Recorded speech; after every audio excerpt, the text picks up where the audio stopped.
தமிழ்நாட்டுடைய உரிமைகளுக்காகவும் வளர்ச்சிக்காகவும் நாம எல்லாரும் சேர்ந்து ஒன்னா பயணிப்போம்.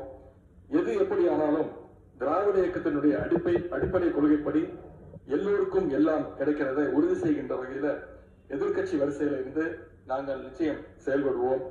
நடந்து முடிந்த தேர்தலில் ஆட்சி அமைப்பதற்கான பெரும்பான்மையை ஆளுங்கட்சிக்கு மக்கள் வழங்காமல் போனாலும் திராவிட முன்னேற்ற கழகத்துடைய தலைமையில் தேர்தலை சந்திச்சு வென்ற தோழமை இயக்க சட்டமன்ற உறுப்பினர்களுடைய ஆதரவோடு ஆட்சி அமைத்திருக்கக்கூடிய புதிய அரசிற்கும் மாண்பு முதலமைச்சர் அவர்களுக்கும் என்னுடைய வாழ்த்துக்களை நான் மீண்டும் தெரிவித்துக் கொள்கின்றேன்.